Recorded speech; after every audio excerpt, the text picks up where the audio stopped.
Don't get scared now, boys. You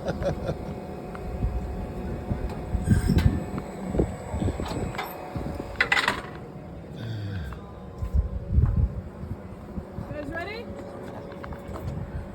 Off that camera.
On the left, you will notice the cacti that are completely covered in needles. And kind of looks like they have fruits hanging off them. Those are known as cholla, or jumping cactus. Do not give a cholla a hug. Main reason behind that is because the needles on the cholla have barbs that go in the opposite direction. So once they go into something, they do not want to come back out. It is quite painful and does cause bit of a skin irritation at the same time.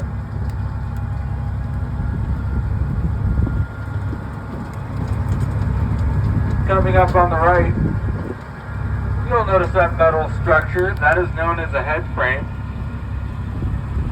Attached to the head frame is a steam-powered hoist. That hoist would lower a bucket into the mine. Miners would fill that bucket full of ore, and then the hoist would bring it back up and dump it straight into an ore cart. Made things a whole lot simpler than having to haul all the ore out by hand.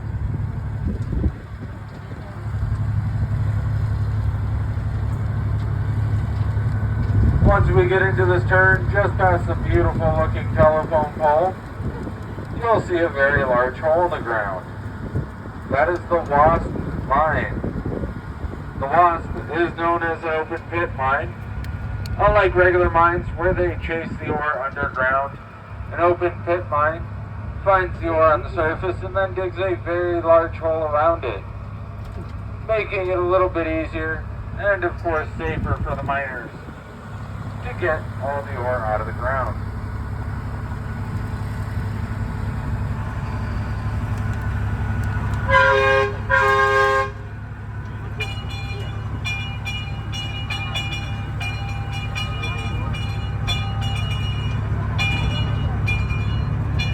On the right, you will notice those 3 concrete walls with the 2 metal pipes sticking out the top.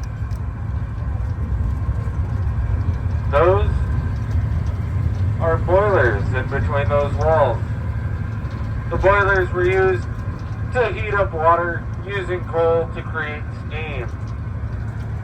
That steam was then piped underground and along the surface towards any and all tools and equipment that the miners were using to get the gold out of ground and of course to crush it down to make it easier to sell.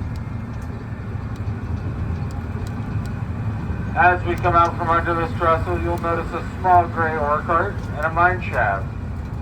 About 350 feet or so past those is the Mammoth Mine.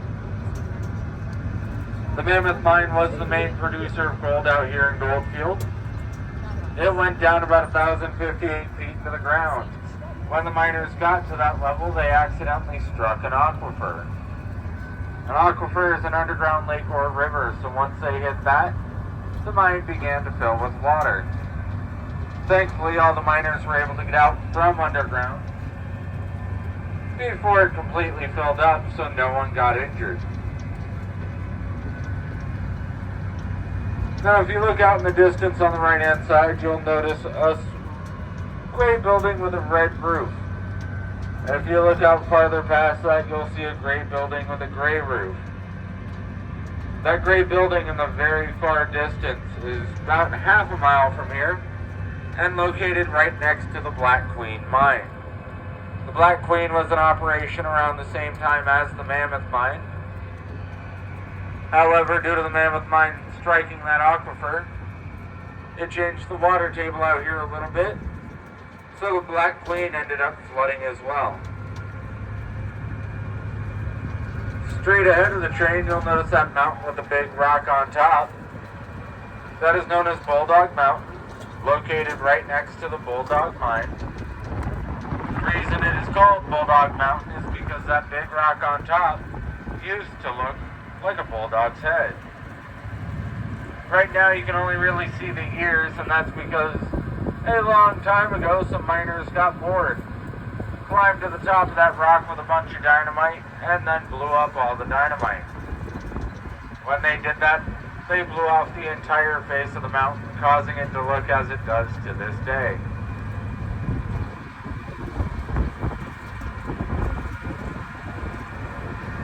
As we come around the curve, on the left-hand side is a perfect opportunity to take a picture of Goldfield with the Superstition Mountains in the background. Now, Goldfield, when it was in operation in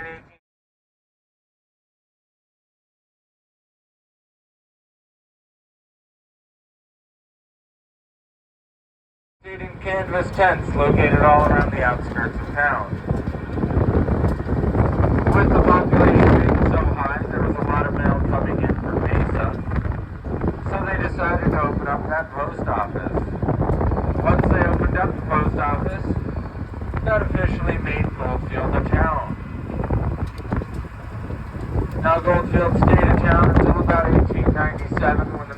mine struck that aquifer. Once the mines in the area were flooded, and the miners couldn't pull any more gold out of the ground, they all packed up and left town. 1898, the first post office of Goldfield, realizing there was no one left in town, shut down. Once they shut down, that officially made Goldfield a ghost town for the very first time.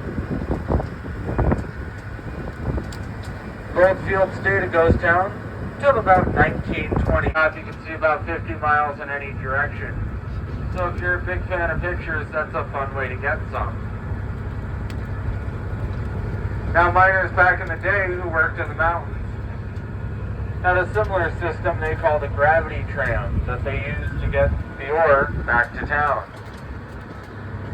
They would run wires and poles all the way from town to the mountains into the mines.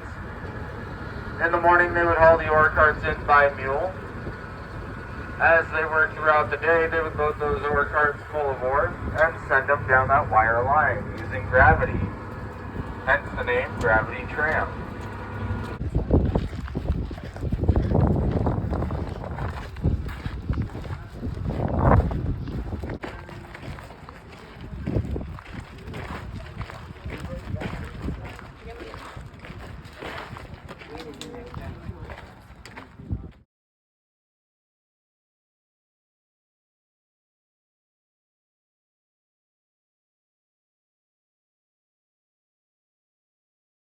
Guys can be up here listening to this. Go ahead and hang out right next to the mine cart and don't let anybody pass you.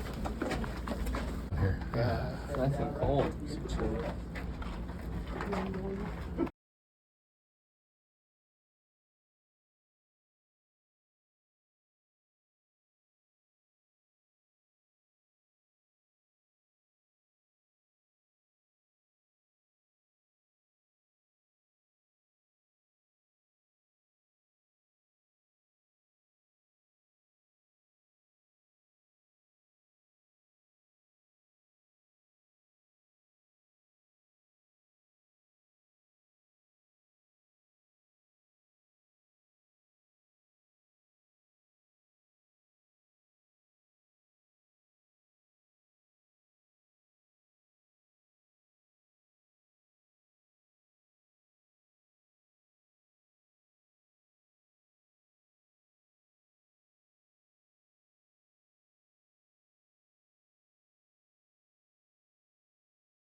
I got that on film too.